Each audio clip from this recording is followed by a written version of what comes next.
जय श्री राम भक्तों, स्वागत है सभी का अपने YouTube चैनल में। आइए आज की वीडियो में हम भगवान प्रभु श्री रामचंद्र की बाल लीलाओं का आनंद उठाते हैं। आज की वीडियो में आप लोग श्री राम जन्म की चौपाइयां अर्थ सहित सुनने को पाएंगे। इन चौपाइयों में भगवान श्री राम की बाल लीलाओं का वर्णन किया गया है। आप भी इन चौपाइयों को सुनकर और इसका अर्थ जानकर अर्थ सहित इन चौपाइयों को सुनकर अवश्य ही राम की भक्ति में भक्तिमय हो जाएंगे। तो आइए आज हम राम की भक्ति में राममय होकर इन चौपाइयों का आनंद उठाते हैं। तो वीडियो में लास्ट तक बने रहें और संपूर्ण चौपाइयां सुने। अवश्य ही प्रभु श्री रामचंद्र की कृपा आप लोगों पर बनी रहेगी। यदि आप लोग भी इन चौपाइयों को अर्थ सहित सुनकर राम की भक्ति में राममय हो जाएं, तो वीडियो को अवश्य ही लाइक कर देना, शेयर कर देना और चैनल पर नए हो तो सब्सक्राइब कर लेना।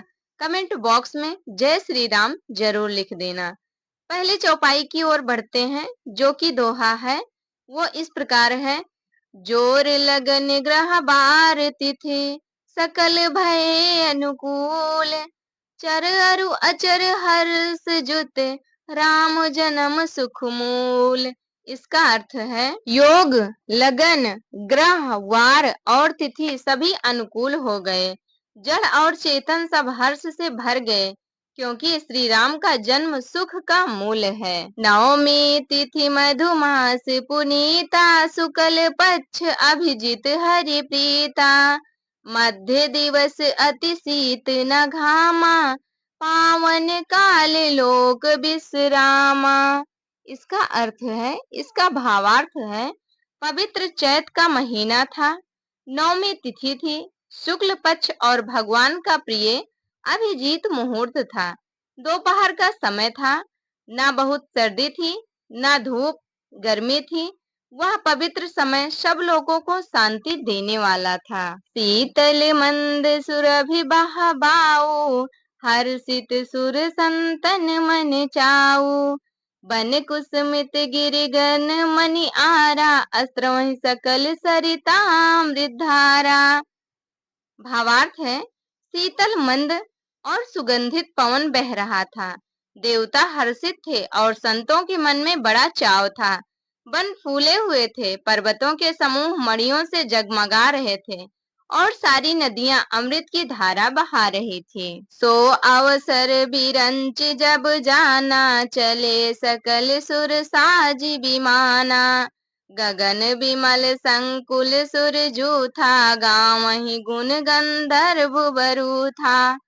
भावार्थ, जब ब्रह्मा जी ने वह भगवान के प्राकट्य होने का अवसर जाना, तब उनके समेत सारे देवता विमान सजा सजा कर चले।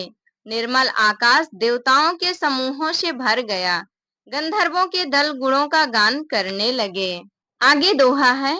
सुर समूह बिनती करी, पहुँचे निज निज धाम, जग निवास प्रभु प्रगटे, अखिल लोक विश्राम। इसका भावार्थ है, देवताओं के समूह विनती करके अपने अपने लोक में जा पहुँचे। समस्त लोगों को शांति देने वाले जगदाधार प्रभु प्रकट हुए। आइए अब इन पावन पवित्र छंद की ओर बढ़ते हैं और इसे पढ़ते हैं, जिसमें भगवान श्री राम की बाल लीलाओं का सुंदर वर्णन है। छंद है। भय प्रगट कृपाला दीन दयाला, कौसल्या हितकारी, हर्षित महतारी मुनि मनहारी, अद्भुत रूप निहारी, लोचन अभिरामा तनु घन श्यामा, निज आयुध भुज चारी, भूषण बन माला नयन विशाला, शोभा सिंधु खरारी।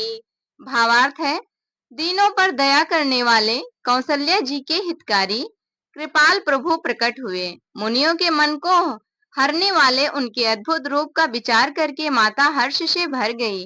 नेत्रों को आनंद देने वाला मेघ के समान श्याम शरीर था। चारों भुजाओं में अपने खास आयुध धारण किए हुए थे, दिव्य आभूषण और वरमाला पहने थे, बड़े बड़े नेत्र थे। इस प्रकार शोभा के समुद्र तथा खर राक्षस को मारने वाले भगवान प्रकट हुए। कहा दुई कर जोरी स्तुति तोरी, केहि विधि करऊं अनंता। माया गुण ज्ञानातीत अमाना, वेद पुराण भनंता। करुणा सुख सागर सब गुण आगर, जहि गावहि श्रुति संता। सो मम हित लागी जन अनुरागी, भयो प्रगट श्रीकंता। भावार्थ, दोनों हाथ जोड़कर माता कहने लगी, हे अनंत, मैं किस प्रकार तुम्हारी स्तुति करूं। वेद और पुराण तुमको माया, गुण और ज्ञान से परे और परिमाण रहित बतलाते हैं। श्रुतियां और संत जन दया और सुख का समुद्र, सब गुणों का धाम कहकर जिनका गान करते हैं, वही भक्तों पर प्रेम करने वाले लक्ष्मीपति भगवान मेरे कल्याण के लिए प्रकट हुए हैं। ब्रह्मांड निकाया निर्मित माया, रोम रोम प्रतिवेद कहे। मम उर शोभासी यहाँ उपहासी, सुनत धीर मति थिर न रहे। उपजा जब ज्ञाना प्रभु मुस्काना, चरित बहुत विधि कीन्ह चाहे। यही कथा सुहाई मातु बुझाई, जही प्रकार सुत प्रेम लाहै। इसका भावार्थ है, वेद कहते हैं कि तुम्हारे प्रत्येक रोम में माया के रचे हुए अनेकों ब्रह्मांडों के समूह भरे हैं। वे तुम मेरे गर्भ से रहे इस हंसी की बात के सुनने पर धीर विवेकी पुरुषों की बुद्धि भी स्थिर नहीं रहती, विचलित हो जाती है। जब माता को ज्ञान उत्पन्न हुआ तब प्रभु मुस्काए। वे बहुत प्रकार के चरित्र करना चाहते हैं, अतः उन्होंने पूर्व जन्म की सुंदर कथा कहकर माता को समझाया, जिससे उन्हें पुत्र का वात्सल्य प्रेम प्राप्त हो, भगवान के प्रति पुत्र भाव हो जाए। माता पुनि बोली सोमति डोली, तजहु तात यह रूपा। कीजे शिशु लीला अति प्रिय शीला, यह सुख परम अनूपा। सुनी बचन सुजाना रोदन ठाना, होई बालक सुर भूपा। यह चरित जे गावहीं हरि पद पावहीं, तेना परहि भव कूपा। इस छंद का अर्थ है, माता की वह बुद्धि बदल गई। तब वह फिर बोली, हे तात, यह रूप छोड़कर अत्यंत प्रिय बाल लीला करो, मेरे लिए यह सुख परम अनुपम होगा। माता का यह वचन सुनकर देवताओं के स्वामी सुजान भगवान ने बालक रूप होकर रोना शुरू कर दिया। तुलसीदास जी कहते हैं, जो इस चरित्र का गान करते हैं वे श्री हरि का पद पाते हैं और फिर संसार रूपी कूप में नहीं गिरते। आगे है दोहा। विप्रधेनु सुर संत हित, लीन मनुज अवतार। निज इच्छा निर्मित तनु, माया गुण गोपार। भावार्थ, ब्राह्मण, गो देवता और संतों के लिए भगवान ने मनुष्य का अवतार लिया। वे अज्ञानमयी मलिना माया और उसके गुण सत रज तम और बाहरी तथा भीतरी इंद्रियों से परे हैं।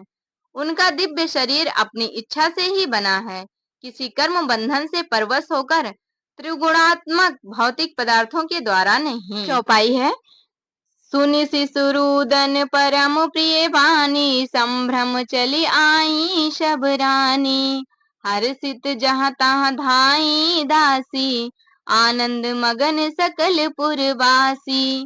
भावार्थ है, बच्चे के रोने की बहुत ही प्यारी ध्वनि सुनकर सब रानियां उतावली होकर दौड़ी चली आईं। दासियां हर्षित होकर जहां तहां दौड़ी। सारे पुरवासी आनंद में मग्न हो गए। दशरथ पुत्र जन्म सुनि काना, मानहु ब्रह्मानंद समाना। परम प्रेम मन पुलक शरीरा, चाहत उठन करत मत धीरा। भावार्थ है, राजा दशरथ जी पुत्र का जन्म कानों से सुनकर मानो ब्रह्मानंद में समा गए। मन में अतिशय प्रेम है, शरीर पुलकित हो गया। आनंद में अधीर हुई बुद्धि को धीरज देकर और प्रेम में शिथिल हुए शरीर को संभाल कर वे उठना चाहते हैं। आगे की चौपाई है, जाकर नाम सुनत शुभ होई, मोरे गृह आवा प्रभु सोई। परमानंद पूरी मन राजा, कहाँ बुलाए बजाऊं बाजा। इसका अर्थ है, जिनका नाम सुनते ही कल्याण होता है, वही प्रभु मेरे घर आए हैं। यह सोचकर राजा का मन परम आनंद से पूर्ण हो गया। उन्होंने बाजे वालों को बुलाकर कहा कि बाजा बजाओ। आगे की चौपाई है, गुरु वशिष्ठ कहाँ गयो हंकारा, आए दुजन सहित नृप द्वारा। अनुपम बालक देखन जाई, रूप राशि गुण कहीं न रिसाई। इस चौपाई का अर्थ है, गुरु वशिष्ठ जी के पास बुलावा गया। वे ब्राह्मणों को साथ लिए राजद्वार पर आए। उन्होंने जाकर अनुपम बालक को देखा, जो रूप की राशि है और जिसके गुण कहने से समाप्त ही नहीं होते हैं। आगे अब दोहा है, नंदी मुख सराध करी, जात करम सब कीन, हाटक धेनु बसन मनी, निरिप विप्रन कह दीन। इस दोहे का भावार्थ है, फिर राजा ने नांदी मुख श्राद्ध करके सब जात कर्म संस्कार आदि किए और ब्राह्मणों को सोना, गो, वस्त्र और मणियों का दान दिया। आगे की चौपाई है, ध्वज पताक तोरण पुर छावा, कहीं न जाय जहीं भांति बनावा। सुमन वृष्टि आकाश ते होई, ब्रह्मानंद मगन सब लोई। इस चौपाई का भावार्थ है, ध्वजा, पताका और तोरणों से नगर छा गया। जिस प्रकार वह सजाया गया, उसका तो वर्णन ही नहीं हो सकता। आकाश से फूलों की वर्षा हो रही है। सब लोग ब्रह्मानंद में मग्न हैं और सभी लोग खुशी खुशी से झूम रहे हैं, नाच रहे हैं। वृंद वृंद मिली चली लोगाई, सहज सिंगार किए उठी धाई। कनक कलश मंगल भरी थारा, गाँव ही पैठई भूप दुआरा। भावार्थ है, स्त्रियां झुंड की झुंड मिलकर चली, स्वाभाविक श्रृंगार किए ही वे उठ दौड़ी, सोने का कलश लेकर और थालों में मंगल द्रव्य भरकर गाती हुई राजद्वार में प्रवेश करती हैं। आगे की चौपाई है, करी आरती न्यौछावरे करहीं, बार बार शिशु चरणनि परहीं। मागध सूत बंदिगन गायक, पावन गुण गावहीं रघुनायक। इस चौपाई का अर्थ है, इसका भावार्थ, वे आरती करके निछावर करती हैं और बार बार बच्चे के चरणों पर गिरती हैं, उनके कोमल चरणों को छूती हैं। मागध सूत, बंदीजन और गवैये रघुकुल के स्वामी के पवित्र गुणों का गान करते हैं। आगे की चौपाई है, सर्वस दान दीन सब काहू, जेहि पावा राखा नहीं ताहू। मृग मद चंदन कुमकुम कीचा, मची सकल बीथिन बिच बीचा। इस चौपाई का भावार्थ है, राजा ने सब किसी को भरपूर दान दिया। जिसने पाया उसने भी नहीं रखा, उसने भी लुटा दिया। नगर की सभी गलियों के बीच बीच में कस्तूरी, चंदन और केसर की कीच मच गई। आगे दोहा है, ग्रह ग्रह बाज बधाव शुभ, प्रगटे सुषमा खंड। हरसवंत सब जहां तहां, नगर नारी नियर वृंद। इस चौपाई का भावार्थ है, घर घर मंगल में बधावा बजने लगा, क्योंकि शोभा के मूल भगवान प्रकट हुए हैं। नगर के स्त्री पुरुषों के झुंड जहां तहां आनंद मग्न हो रहे हैं। आगे अब फिर चौपाई है। आप लोग प्रेम से सुनते रहिए और प्रभु श्री रामचंद्र का नाम भी लेते रहिए। इस चौपाइयों में मगन हो जाइए। चौपाई है। कैकेयी सुता सुमित्रा दो, सुंदर सुत जनमत भयो। वह सुख संपत्ति समय समाजा, कही न सकहीं सारद अहि राजा।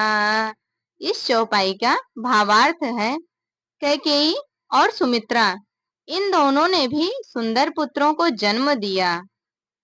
उस सुख संपत्ति, समय और समाज का वर्णन सरस्वती और सर्पों के राजा शेषनाग भी नहीं कर सकते हैं। आगे की चौपाई है।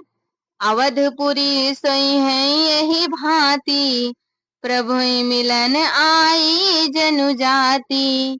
देखी भानु जनु मन सकुचानी, तदपि बनी संध्यानुमानी। इस चौपाई का सुंदर अर्थ है। अवधपुरी इस प्रकार सुशोभित हो रही है मानो रात्रि प्रभु से मिलने आई हो, और सूर्य को देखकर मानो मन में सकुचा गई हो, परंतु फिर भी मन में विचार कर वह मानो संध्या बनकर रह गई हो। आगे की चौपाई है, इस प्रकार से है।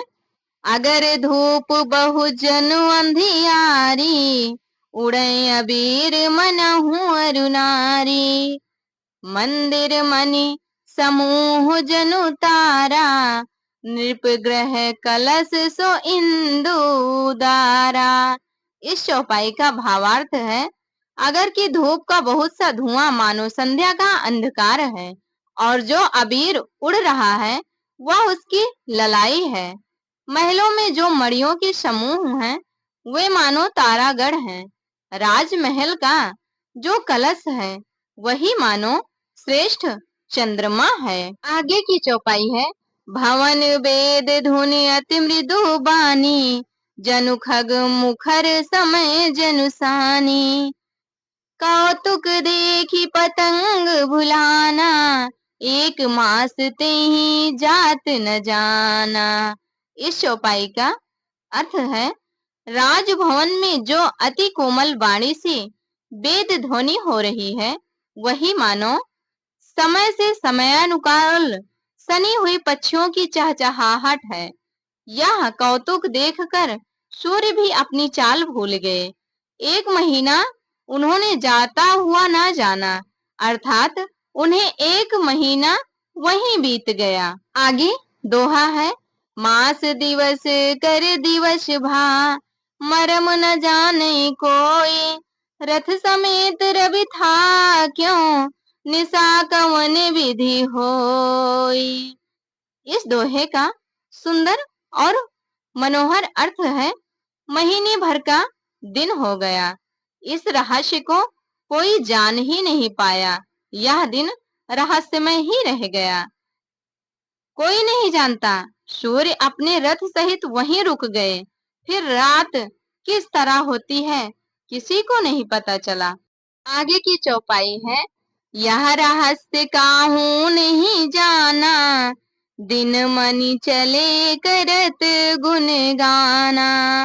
देखी महोत्सव सुर मुनि नागा, चले भवन बरनत निज भागा। इस चौपाई का सुंदर एवं मनोहर अर्थ है, यह रहस्य किसी को नहीं जाना। सूर्य देव भगवान श्री राम जी का गुणगान करते हुए चले। यह महोत्सव देखकर देवता, मुनि और नाग अपने भाग्य की सराहना करते हुए अपने अपने घर को चल दिए। और एक कहूँ निज चोरी, सुन गिर जाति दृढ़ मति तोरी। काग भुसुंडी संग हम दो, मनुज रूप जानई नहीं को। हे पार्वती, तुम्हारी बुद्धि श्री राम जी के चरणों में बहुत दृढ़ है, इसलिए मैं और भी अपनी एक चोरी छिपाव की बात कहता हूँ, सुनो। काकभुसुंडी और मैं दोनों वहाँ साथ साथ थे, परंतु मनुष्य रूप में होने के कारण हमें कोई जान न सका। परमानंद प्रेम सुख फूले, बीथिन फिरहि मगन मन भूले। यह शुभ चरित जान पै सोई, कृपा राम कै जा पर होई। परम आनंद और प्रेम के सुख में फूले हुए हम दोनों मगन मन में मस्त हुए गलियों में तन मन की सुधि भूले हुए फिरते थे। परंतु यह शुभ चरित्र वही जान सकता है जिस पर श्री राम प्रभु की कृपा हो। जिन पर प्रभु श्री रामचंद्र की कृपा होती है वही उनके जन्म के बारे में जान सकते हैं, वही इन रहस्यों को भी जान सकते हैं। इसलिए उनकी कृपा पाने के लिए हमें अवश्य ही राम राम का गुणगान करना चाहिए। इस प्रकार से शिव जी ने पार्वती जी से कहा।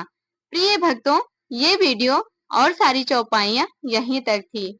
यदि आपको आगे की भी चौपाइयाँ अर्थ सहित सुनना है तो आप लोग एक प्यारा सा कमेंट कर देना। कमेंट बॉक्स में जय श्री राम लिख देना। आप लोगों को वीडियो कैसी लगी, अच्छी लगी होगी तो लाइक कर देना। चैनल पर नए होंगे तो सब्सक्राइब कर लेना। हमारे साथ जुड़े रहने के लिए धन्यवाद।